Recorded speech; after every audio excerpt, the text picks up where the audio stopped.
Hello, my name is Brennan the Paleo Dude, back at you with another video. Now, sorry about the long wait. I've been quite busy with a lot of things, including presentations and fossil collecting, as well as collecting Jurassic Park figures. And as most of you guys know, the new Dinorivals line dropped. So I've gotten a few of new figures, and I'm actually really close to completing the original line with just about 10 or 12 more figures and sets to collect. So today I decided to do a video on a recently purchased dinosaur, and this one is personally one of my favorites due to its sculpt and other really cool action features. It's called the Albertosaurus. So first glance, this guy's Walmart exclusive dino damage. You can see the area on the side, and it's got a very cool prominent two-claw slash mark along its leg, which you can see also has detail of its muscle on the inside of the leg. And one of my favorite features, the dino damage, actually has two mechanisms. So the outer skin and the bone, which slides up as well. And you can also see inside it's got a very squishy internal cavity, so that could be an organ like a lung or a stomach. And personally, I really love that feature. It adds a lot to this figure. And some other cool features this figure has is a rotatable head on a ball joint, closable jaws, which the bottom jaw actually has a really cool kind of arc to it. The arms just go up and down. They have no joints that make them move in other ways, but the tail actually can point up like that, which is quite neat.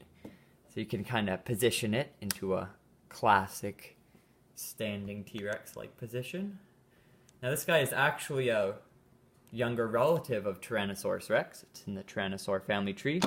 And as its name states, it's found in Canada or Alberta.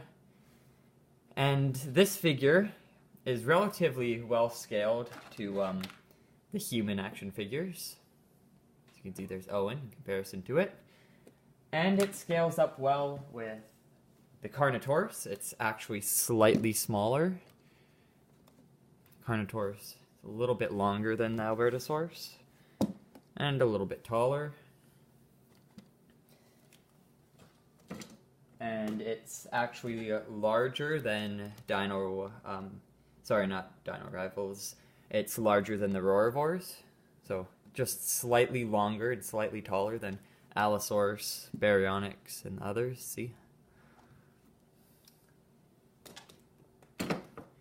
And if you compare it to this guy here, it's another dino damage figure, the Tyrannosaurus rex, which comes with a monolophosaurus. This figure actually has red scratches painted along the sides of its body and head. And the Albertosaurus has that scratch mark indented into its skin. So that's what I like about it. It's actually incorporated into the mold. And I also like the alligator-like rough texture along the back. Now this dinosaur lived alongside another which is featured in this toy line, the Pachyrhinosaurus. This guy here.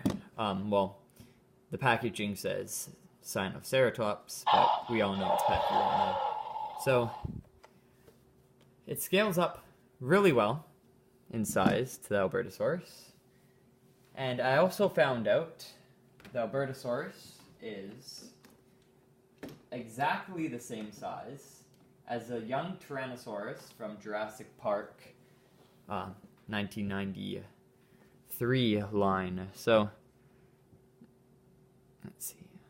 Yeah, it just got that extra little tiny bit of tail length, but besides that, they're very, very close in size and have a lot of similarities with the placement of the dino damage and the head shape. So I thought that was pretty cool. It's kind of like a little homage or whatnot. I also want to compare it to the scale of the Jeep, as it is just slightly. And the last figure I will compare it to is the Dinorivals Tyrannosaurus rex. So, this guy here, or gal, As you can see, it's quite tiny compared to its relative, the Tyrannosaurus Rex.